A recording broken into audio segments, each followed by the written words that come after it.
Para engajar os clientes, como construtoras, incorporadoras, é necessário, sem dúvida, evidenciar os benefícios e os impactos das informações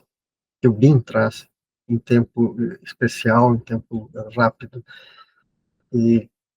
buscando dar transparência, redução de riscos, ganhos de produtividade, além de dar um suporte a decisões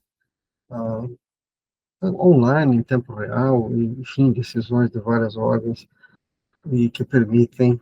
de fato, ganhos efetivos.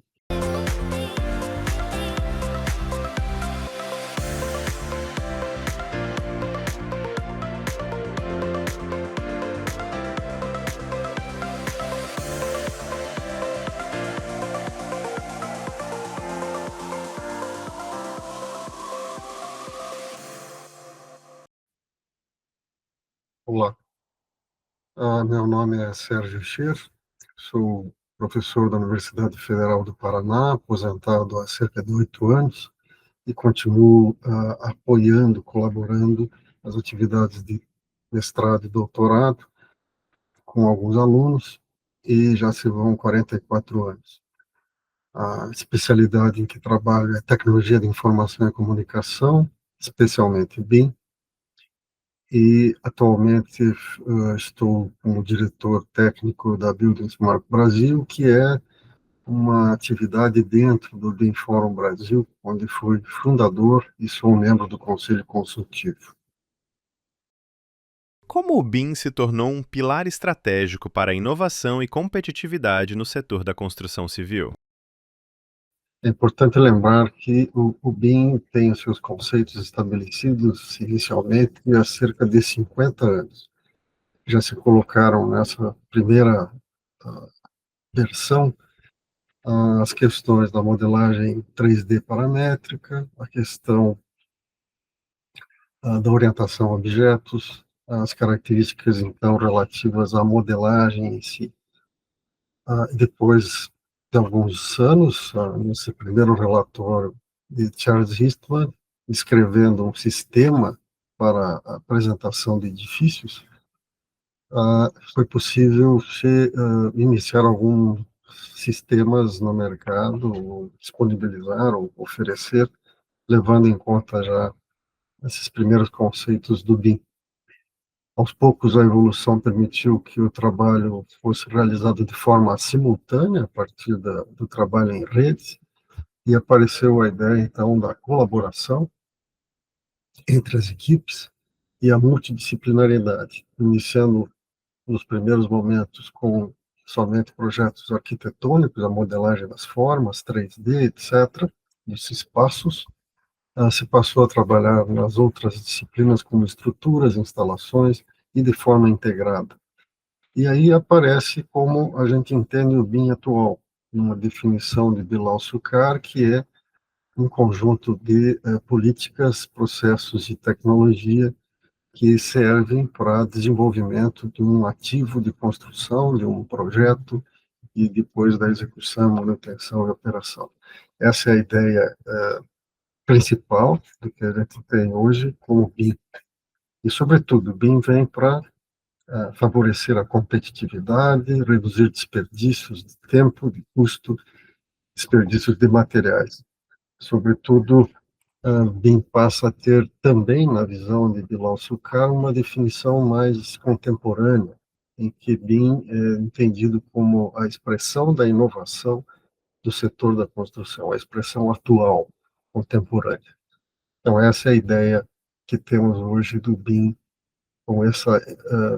paradigma que é, de fato, estratégico para a inovação e competitividade do setor da construção. Como você vê as construtoras capitalizando o uso do BIM nas fases do pós-obra e manutenção para gerar valor a longo prazo? Além do projeto e da execução, o BIM tem um potencial enorme para a otimização da utilização da edificação ou do ativo de construção em uma fase de pós-obra ou de manutenção. Podemos pensar, por exemplo, que, além de ajudar no planejamento, na execução de uma construção, após a obra, o pós-obra, na sua fase de operação e manutenção, o BIM pode ser útil como um arquivo de registro, formando o que nós chamamos de modelo as-built, modelo, então, de registro das informações daquilo que, de fato, foi executado. Isso, hoje, é importante como um instrumento para planejar manutenções, para fazer a operação de forma mais otimizada, mais assertiva, no sentido, então, de se ganhar, né, recursos, economizar, se otimizar. É importante lembrarmos que a fase de pós-obra, de operação e manutenção, corresponde a cerca de 85% do investimento que se faz ao longo do ciclo de vida de uma edificação. Então, nos 45, 50 anos que um ativo de construção pode ser utilizado, ele tem uma economia, né, importante se tivermos informações neste modelo de quais os equipamentos de fato foram instalados, quando que eles devem receber a sua manutenção preventiva, num programa de manutenção, como que ele deve ser, então, encarado na substituição de materiais utilizados ao longo do processo, ou mesmo até depois, no reuso, no retrofit daquela edificação ao final, onde se tem, então, de fato, o controle, o conhecimento sobre todos os materiais, as técnicas e como que aquilo foi aplicado. De fato, o BIM traz também essa vantagem no pós-obra, na fase de operação e manutenção e, eventualmente, um retrofit, um descarte, um reaproveitamento daquilo que foi utilizado numa fase de demolição. Um controle que pode se chamar aí de, efetivamente, de construções mais sustentáveis. De que maneira as ações desenvolvidas pelo grupo TIC, Tecnologia de Informação e Comunicação, estão em alinhamento com a transformação digital na engenharia e os princípios da modelagem paramétrica? Numa evolução do BIM, a integração passa a ser uma palavra importante. Então, o nosso grupo de pesquisa, chamado Grupo TIC, na Universidade Federal do Paraná, foi fundado em 2000, já então é nosso novo milênio, pensando em tecnologia de informação e comunicação para esse setor da construção civil. E esse grupo vem trabalhando no desenvolvimento de sistemas, de aplicativos, mesmo antes da gente falar do termo BIM, e buscamos sempre uma aproximação com o mercado, com problemas reais. É importante dizer que o uso dos computadores começou na engenharia de construção na década de 80, com alguma força um pouco antes disso na engenharia de estruturas. E esse grupo vem a partir de uma gestação da área de estruturas, na área de mecânica dos sólidos, enfim, de uma outra vertente. Nos anos 2000, começamos a desenvolver aplicativos voltados à organização das empresas, ao planejamento e controle de obras e ao desenvolvimento de projetos. E logo apareceu o BIM, né, mais ou menos na metade da década inicial do milênio, e começamos a trabalhar com modelagem 3D paramétrica com mais força, e que de fato é o que a gente chama de BIM hoje, com integração, inclusive, com outras tecnologias. Então, alguns trabalhos de planejamento e controle de obras já incluíam a utilização de câmeras sincronizadas para a gente entender o desenvolvimento de frentes de trabalho no canteiro de obras. Câmeras que se faziam com ligação via internet de uma forma muito precária naquele momento, mas que eram interessantes como desafios tecnológicos de retorno para as empresas construtoras daquele momento. Isso no final da primeira década do milênio. Depois vieram aplicações de realidade mista, realidade aumentada, já com os sistemas de BIM, também as questões de inteligência artificial, num pouco diferente do que a gente faz hoje, no sentido da quantidade de dados, e, na verdade, alguns dos algoritmos eram estritamente os mesmos que se utilizam mais modernamente. É claro que houve uma evolução interessante e a inteligência artificial passa a ser, sim, um efetivo, né, um interessante recurso que se lança a mão em várias horas, em várias aplicações no momento atual. É interessante lembrar também que essa aproximação com empresas e órgãos públicos pode orientar trabalhos de graduação, de mestrado e doutorado, essas temáticas de TIC e BIM, principalmente nas questões cotidianas, na solução de problemas e que a academia acaba trazendo no seu bolso. Então, não há dúvida que trabalhos da academia, das universidades, podem ajudar nesse direcionamento, nessa busca da transformação digital do setor da construção. Como você avalia o impacto do BIM Fórum no setor da construção civil brasileiro? E quais são os principais desafios que ainda precisam ser superados para uma adoção mais ampla e eficaz do BIM? Quanto ao BIM Fórum Brasil, ele, de fato, tem um papel fundamental na disseminação de BIM, porque estamos trabalhando de forma neutra, de forma a congregar esforços com todas as entidades e todos os participantes desse processo de desenvolvimento de tecnologia, de desenvolvimento de estratégias, de disseminação de BIM e tecnologias correlatas. Esse impacto, esse desafio que se nos apresenta, né, na tradução ampla do BIM, ele vem especialmente do final da primeira década de 2000, em 2009, com algumas ações de inclusão de BIM no programa de desenvolvimento e produtividade do então Ministério da Indústria e Comércio, com apoio de também associações e entidades daquele momento. Mas lá nas décadas seguintes, em 2016, 2017, se iniciaram os trabalhos da primeira Estratégia Nacional de Disseminação de BIM, a BIM-BR,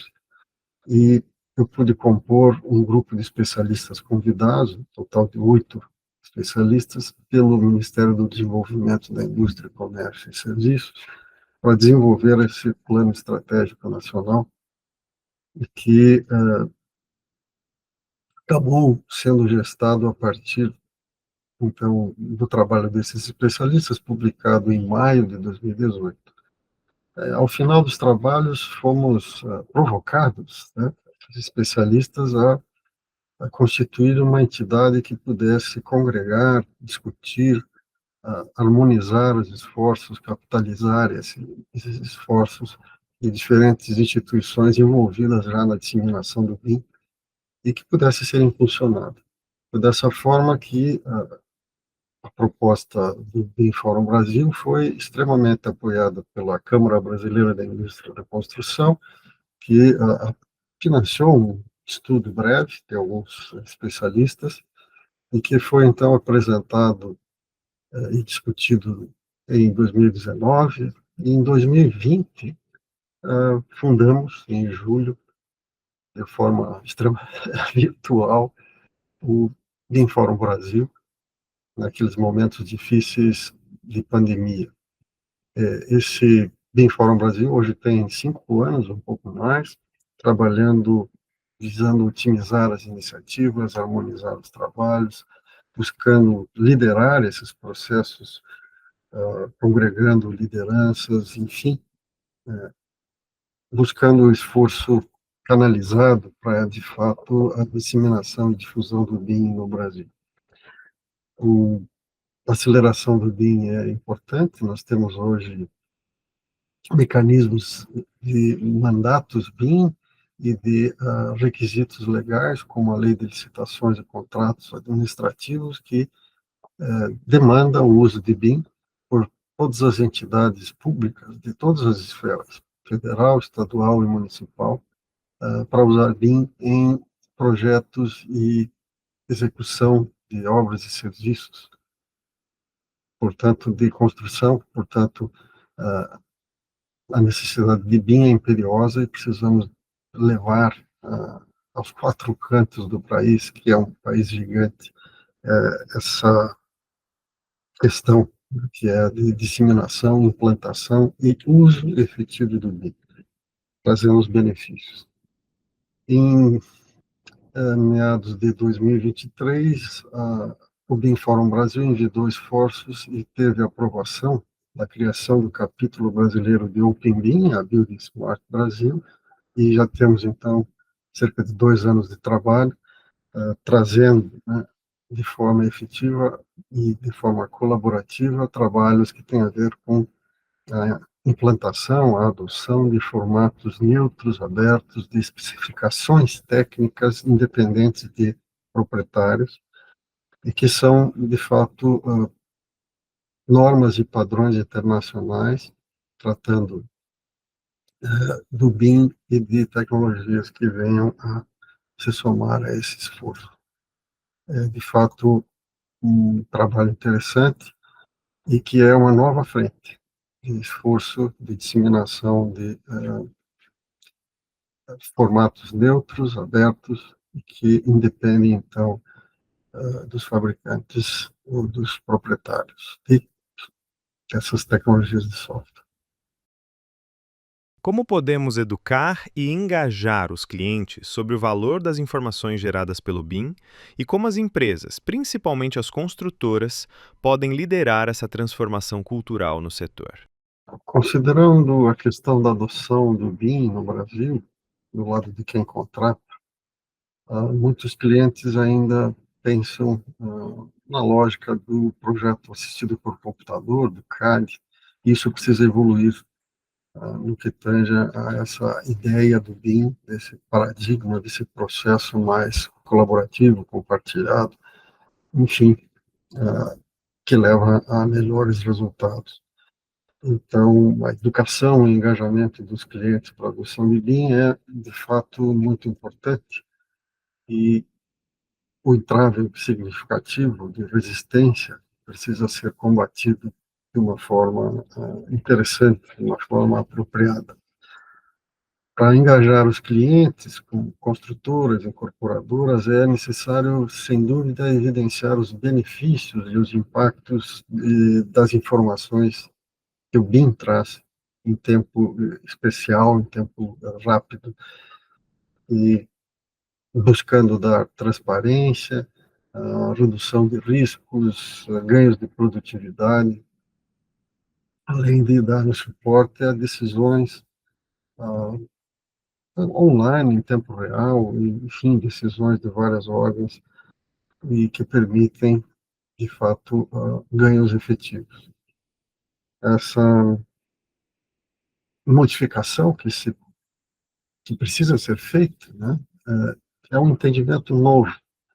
a que se gastar um tempo de aculturamento, um tempo de implantação dessa tecnologia de forma efetiva, mas, sem dúvida, é um processo de absorção de alto nível, um processo cultural,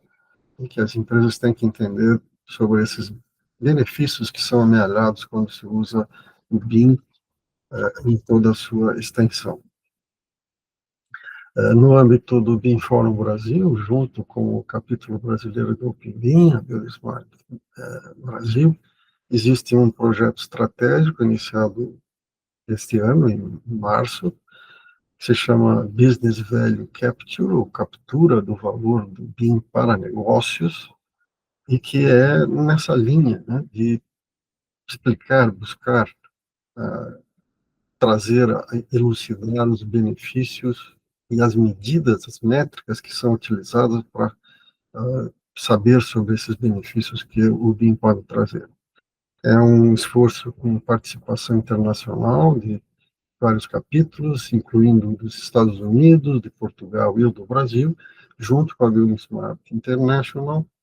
e também com uma empresa de consultoria que conhece o assunto e trabalha nesse assunto, com um banco de dados de cerca de 1 milhar de projetos nos últimos 15 anos. A ideia é trazer esse esforço que é específico para o BIM para a nova esfera do Open BIM, do BIM aberto, do BIM de formatos neutros e do trabalho colaborativo em fluxos disponibilizados para todos. Então, a ideia é trazer subsídios para a compreensão de quais são as métricas, quais são as medidas que devem ser usadas para se saber sobre os reais benefícios, como, por exemplo, a redução do tempo de cronograma, a redução do tempo quanto ao levantamento de quantitativos, benefícios sobre redução de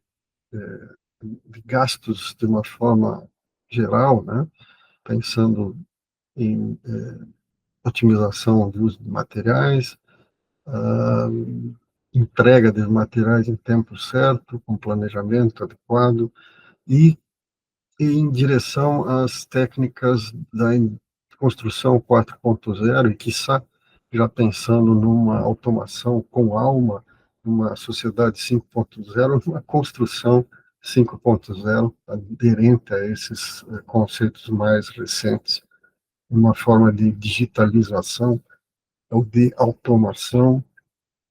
do setor com a industrialização e com recursos voltados a construções mais sustentáveis. Quais são as habilidades e competências que os futuros engenheiros precisam desenvolver para liderar a inovação na construção civil? E como podemos integrar o BIM de forma mais eficaz nos currículos de engenharia? Considerando a questão sobre competências para futuros engenheiros e integração do BIM no ensino, podemos dizer que para os futuros engenheiros, para os futuros arquitetos, é muito importante o desenvolvimento de competências tecnológicas, por certo,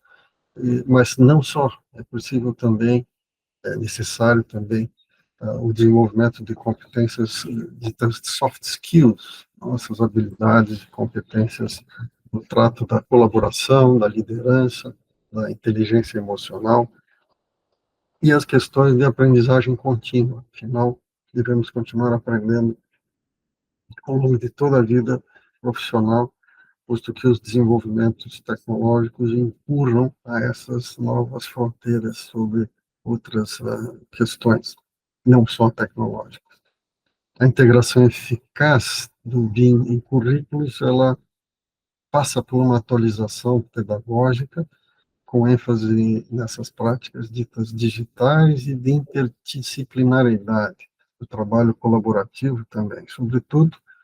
olhando na inovação que pode ser trazida para a construção civil. Nesse sentido, no âmbito do projeto Construa Brasil, cerca de 5 anos, foram desenvolvidos trabalhos que foram entregues recentemente na forma de um guia de implantação de BIM curricular. Esse guia de implantação de BIM curricular tem atividades de diagnósticos de como se colocar BIM dentro de currículos, de que maneiras, são várias maneiras possíveis, e as estratégias, então, de inclusão em disciplinas ou em atividades de extensão ou mesmo em atividades da pós-graduação. Em especial, essa inclusão legou, né, um guia de planos de implementação de BIM curricular e que deu origem a esses trabalhos produzidos a partir de um grupo de trabalho consultivo, um apoio da Associação Nacional de Tecnologia do Ambiente Construído, na forma de uma rede de células BIM, e que vem constituída a partir das ideias das 2 células BIM que foram contratadas, que foram colocadas com recursos do Ministério do Desenvolvimento da Indústria e Comércio, no âmbito do projeto Construa Brasil. Essas 2 células fizeram a implantação de BIM em currículos de graduação de arquitetura, de engenharia civil, e, afinal, trouxeram relatos importantes de como fazer a implementação de maneiras diversas e que ficam como um legado junto com essa rede de células da ANTAC, e que tem hoje cerca de 25 instituições e mais de 30 currículos de graduação com ideias de como se implantar BIM, com efetiva prática e experiências sendo realizadas. Essa proposta vem alinhada com estratégias da implementação de BIM para o setor, para a indústria, para a construção, e alinhadas com as diretrizes curriculares nacionais de ambos os cursos, de arquitetura e urbanismo e engenharia civil, por exemplo. Além disso, na terceira edição da Estratégia Nacional de Disseminação de BIM, foi possível tratar especificamente do eixo de capacitação e formação em BIM. Esse trabalho foi desenvolvido, né, em 2024, a partir, então, de 3 eixos. O segundo eixo, o eixo de educação e capacitação, mas havia também um eixo de reestruturação, de adequação do setor público federal às questões do BIM, e um terceiro eixo que tratava de pesquisa, desenvolvimento e inovação, e que trata, né, esses 3 eixos, então formando e dando, né, a importância da formação de pessoas, da capacitação de profissionais, tanto do setor público quanto do privado, para a utilização do BIM. Sobretudo, no eixo de capacitação, no segundo eixo, capacitação e formação, as tratativas são, né, de aumento dessa inclusão do BIM em currículos de graduação e pós-graduação. Mais uma célula está sendo formada e esses trabalhos estão atinentes, estão relacionados a um plano de ação que foi publicado em novembro de 2024 e que confere, então, de fato, a potencialidade desse tema, que é da formação, da capacitação de pessoas, enfim, das competências necessárias para os futuros engenheiros. Além desses trabalhos, o BIM Fórum Brasil está desenvolvendo, tem um grupo de trabalho específico, tratando de competências quando se trata dos profissionais BIM para o mercado. Então, quem são os gerentes BIM, quem são os coordenadores BIM, quem são os projetistas BIM e quais são as suas habilidades e competências necessárias. São trabalhos importantes que vêm sendo realizados ao longo desses últimos tempos. Com isso, agradeço a oportunidade e ficamos à disposição de vocês para outras ocasiões.